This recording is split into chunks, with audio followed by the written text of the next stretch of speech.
Hey guys, welcome back to Fix It Friday. So this week I'm kind of doing a bit of an impromptu Fix It Friday episode, and that's because I spent the weekend out and I went to a flea market that's nearby my house, and I picked up this nice little gem right here. So this is a GBA, an original GBA, and it does work. I'll just demonstrate that really quick. And you can see it's that wonderful non-backlit reflective screen, which is really hard to use. But yeah, it does work. And I saw it at first, and I saw the cosmetics, and I was like, oh, it's really nice. And the price was cheap. And then I picked it up and I looked, and I was like, oh, okay, I see why. So it's like a hybrid of two GBAs put together just so that they had a working shell. So this thing must have gotten some sort of abuse. And of course, it's missing a couple things. It's missing a bunch of screws. It's missing the battery cover. It's missing the little LED diffuser here. So yeah, it's not pretty. So nowadays, thank goodness, there are lots of ways to make your Game Boy Advance look absolutely amazing. And so I thought this was the perfect GBA to put into this shell right here. So this is a machined aluminum shell, and this is made by Boxy Pixel. And they make a whole bunch of products for handheld consoles, and they are like just top notch, like really high quality, and this is absolutely no exception. And this particular case is designed so that you can use a rechargeable battery and an IPS screen. So that's what we're going to do today. We're going to take this GBA out of its wrecked, messed up shell, and we're going to install it into this case here and take a look at how it is after we've done all that work. Okay, let's get to it. But first, let me take a moment to thank the sponsor of this video, PCBWay. Now, PCBWay has long been my favorite manufacturer of PCBs because of their high quality and fast delivery times. But now they're offering even more services, including custom CNC machining and high quality 3D printing. It's really amazing how much you can accomplish with your custom projects with just one source. So please check out the link in the description below and give PCBWay a try. Okay, now back to this video. All right, so let's start by just taking this thing apart. And normally with a GBA, you have a whole bunch of tri-wing screws. So you have 1, 2, 3, 4, 5, 6 total. So you need a tri-wing screwdriver. These are extremely common, and you can get them on eBay and Amazon and everywhere for very little money. Next, you're going to need a Phillips screwdriver, and that's to open up the one Phillips screw that's in the battery compartment. And then classic Nintendo, once you get the security screws out of the way, they kind of just give up and they say, all right, now that you're in, you can just use Phillips screws. So this one, I don't even think has any of those either. So, normally the GBA has two Phillips screws. There's one over here holding the motherboard and then another one here. So you just take those out. And so now we're going to go ahead and I'm just going to use these forceps here to lift these bales. And that's what sets the screen free. There we go. Perfect. So now I'm going to take the shoulder buttons out of the way, and I'm going to be reusing those because they're actually quite clean. Same for the power button.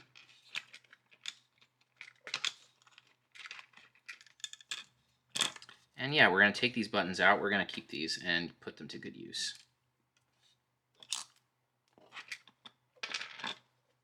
All right, so that's our motherboard. I'm also going to go ahead and remove this shielding because this needs to be installed into the new case. So I'm going to take care of that, and then we're going to get started with building this new IPS screen GBA. Okay, so now we're going to go ahead and get started with the IPS screen installation.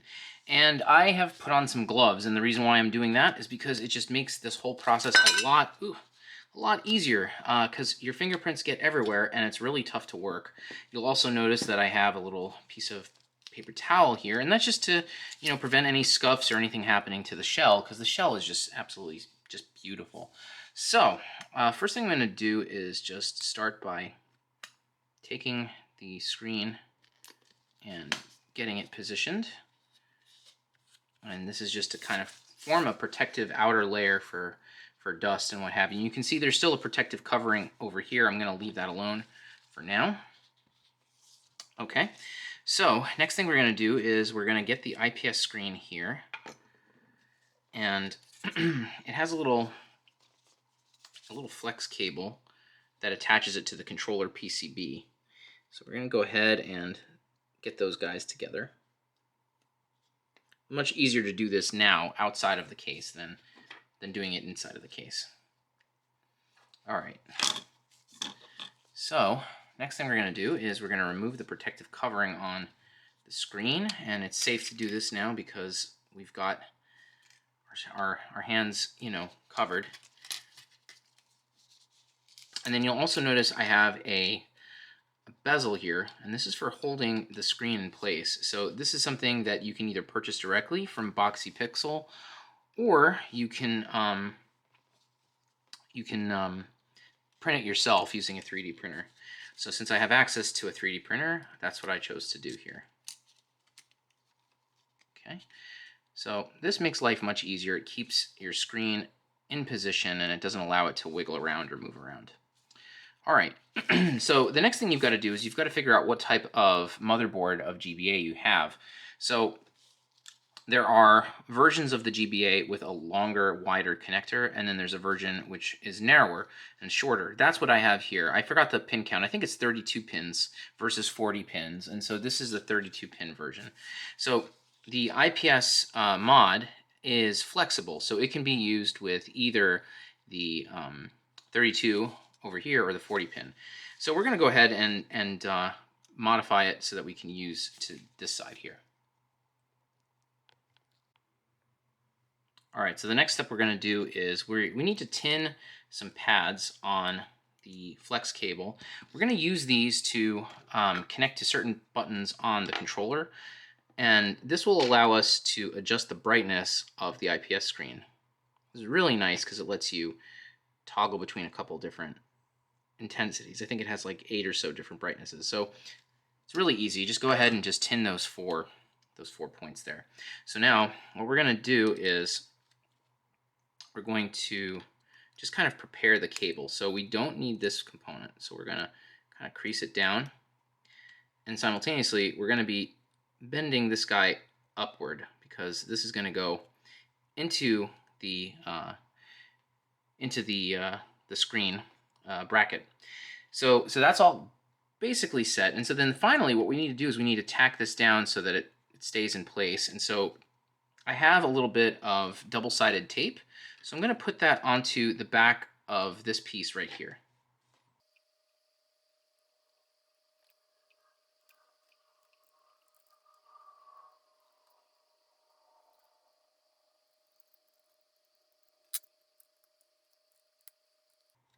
Okay, there we go. That's not going to go anywhere now. All right, so now that that's all set, let's go ahead and start populating the front half of the shell.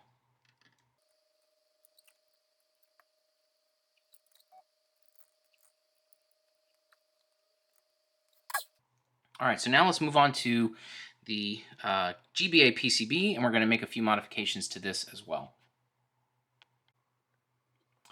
All right, so the next thing we've got to do is we need to remove the battery terminals because we're not going to be using a battery. We are going to be using a rechargeable circuit. So this can be a little bit tricky. You need a pair of pliers to hold the terminals, and then you also need your soldering iron, and you need to heat this up pretty significantly, and this might take a while.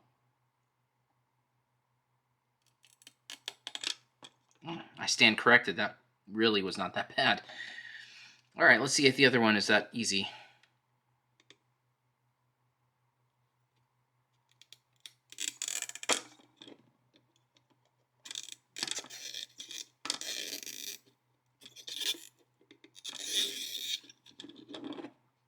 Okay, so hopefully you saw I just used kind of like a twisting motion with the pliers, and that's how I got things out without too much difficulty. All right, so that wasn't too bad. So the next thing we've got to do is we need to take a wire and connect it up to a pad that is tied to the select button. So this TP2 over here is actually connected to the select button over here. So let's go ahead and just do that real quick.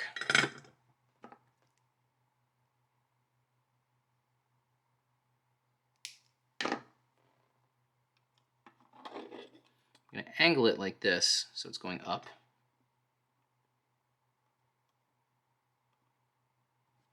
All right. So that's all we need to do on this side.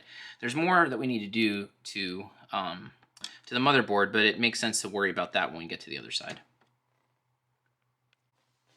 All right, so now we're going to combine the shell and the Game Boy motherboard. So right now what we're going to do is I'm going to start by connecting up some wires to those pads. So I'm just going to add some fresh solder onto my iron. I'm going to put this guy on L.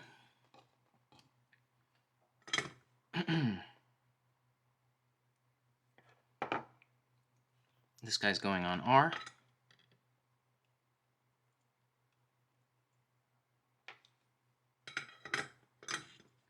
And now here's our motherboard. So we're going to combine these two together.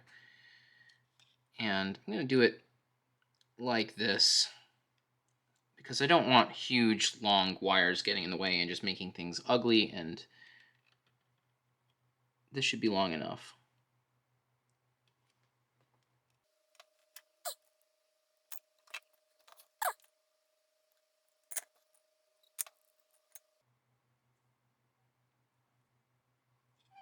All right, so that's set. So we're going to try to channel the wires through here.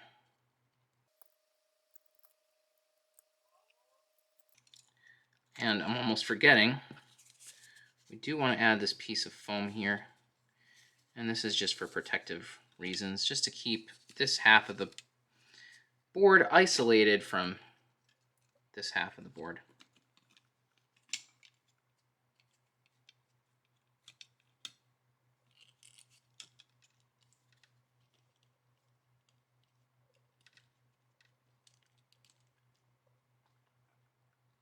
So I know I need to do more adjusting, but for right this second, I think this is acceptable.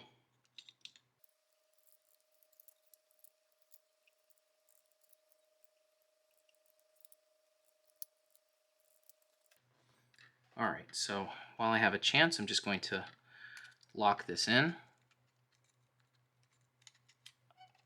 And so the new screen, you just kind of have to bend it into place. Again, not hard bend, just a soft bend, and get it in here. I think though, first I need more hands.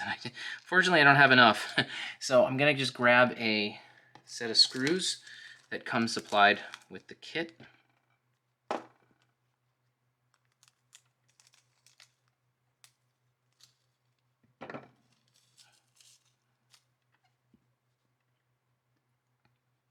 And let's go ahead and just reassemble the board and attach it to the shell so that it's not flopping around like crazy.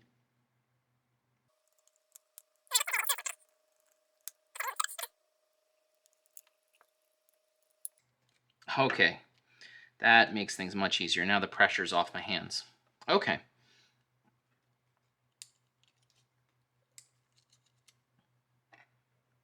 So I'm going to just use these forceps here.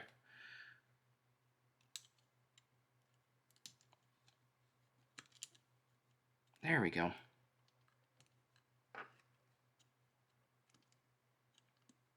And now you bring the bales down.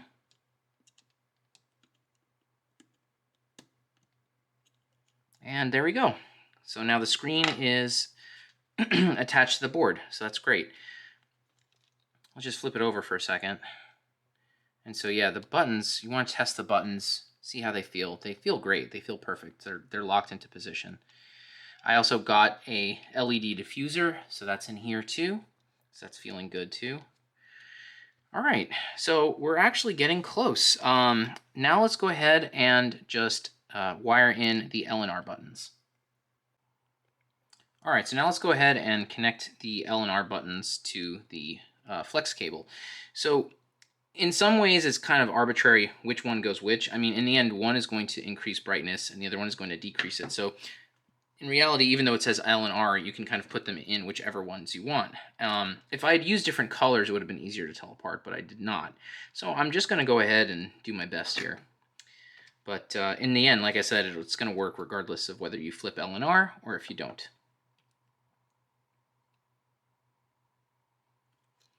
So these are the L and R trigger buttons, and you're going to use the top left connection here.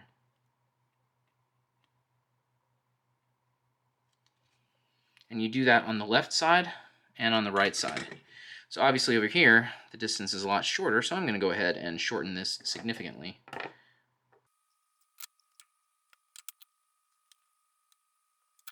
All right, so that's all set. So you can tell I just slid the power switch in, and this feels really good. So let's go ahead and put the trigger buttons in. So these happen to be very clean, so that is why I'm going to be using them. These are official original Nintendo buttons, and you'll find that there's quite a lot of variability when you're using third-party plastic buttons. Sometimes they really feel like crap. They're poorly machined, they're poorly made. But if you're going with the original Nintendo ones, your chances of having a good time are much better. So just make sure you're happy with how they feel before you commit to it. And if you're not, then either you can try to trim these down, or better yet would be to get a different set of buttons. Boxy Pixel also makes metal buttons too, if you want, and those are going to be a lot higher quality. All right, so let's continue with the installation. So now we're going to go ahead and we're going to set up this battery and charging circuit. All right, so I just want to apologize because I did have a video of me assembling the battery and charging circuit, but somehow, I don't know what happened, that video got corrupted, so I just want to show you the final result, but thankfully this is actually very easy to do. So what I have here are 3 parts. I have a 3D printed piece which fits inside of the Boxy Pixel shell. I've got my 2000 milliamp hour battery, and then this is the little charging PCB. So the charging PCB just basically slides like right into the 3D printed part. And then you need to solder 4 wires to it. So you've got 2 wires that are coming from the battery, and those are over here, and they're for these pads that are called B plus and B minus. And so plus is going to go to this red wire, minus goes to the ground, to the black wire over here. And then from there, you just have to solder 2 connections to the GBA motherboard. So you've got ground, and this is going to go to the battery terminal, which we're going to do in a few minutes. And then over here, this is your power going in to your GBA. You'll notice, though, that there's a component right here. This is a diode. So this diode is here just to prevent current from flowing in the opposite direction towards the charger. You want the current to be flowing only in one direction towards the GBA. Otherwise, it's not going to work. It's not going to turn on. So that's about it. So now that I've put this all together, let's go ahead and install it into the GBA. All right, so now that we've got everything assembled, let's just do the final connections here. So the 3D print is going to slide right in here. There's like a little tab that you use to place it under the GBA circuit board, just like that. And now we're going to go ahead and we're going to just screw it into place. There's just 2 spots here where it goes. So now that that's connected, we just need to solder 2 places onto the motherboard. So the ground is going to go right here.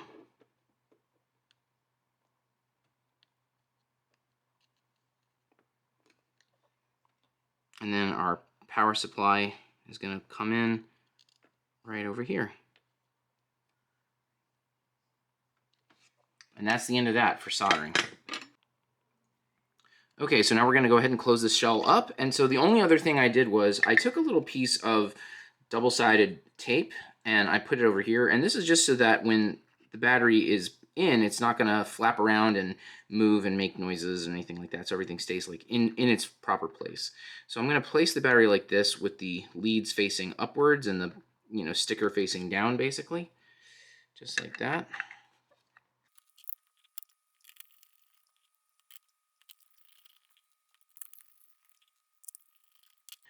And there we go. So, I mean, this looks just really, really nice, and I can't wait to try it out. But the first thing I got to do is charge the battery because this thing has never been charged before, and so it's not going to power on right now. So let me go ahead, give this a full charge, and then once it's ready, we'll come back and we'll take a look at how it performs. Okay, so we're back, and the GBA is charging up, but I just wanted to start filming and just show you how unbelievably good this looks. I mean, it's not even a fair comparison to the way that it was when I first got it at that flea market. So, I mean, you can see that the IPS screen is perfectly centered. It looks amazing, certainly when you compare it to the stock screen. And then the quality of this shell is really like nothing else. Like, I mean, I've used third-party shells before, and I have found ones that are of good quality, but this one is just like in a whole other category of its own. Like, the anodized aluminum feels fantastic, and then the fact that I'm using the original Nintendo buttons really helps because these are very well made and they fit naturally in here without any issues. Let me just demonstrate that you can adjust brightness. So if you hold down the select button and then move the triggers, you see now I'm reducing brightness with L and increasing brightness with R, and it has quite a bit of range there, so I like keeping it about in the middle here. I'll show you the charge port. So there's the charge port, and you can see that there's actually a little hole for the light to pipe through, so you can actually get a feel for how far along you are with recharging your console. This is my first time charging it up, so I don't know how long that lasts, but it's a 2,000 milliamp hour battery, so it should give you a pretty long play time with that amount of power in the battery. And certainly you can play and charge at the same time, which is what we're doing right now. Alright guys, so that's it for this video. If you like this kind of content, then consider subscribing to the channel. I have videos on repairs and mods out every Friday, and as it turns out, I actually have other GBA motherboards and other cases, so I'm going to be making at least 2 more of these, and I'm going to be putting them up for sale on my website. So you guys can go to oneuprestorations.com and you can check that out. If you've got consoles you need modified, you can also reach me there as well. Okay, well, thanks so much for watching, guys. I'll see you next time.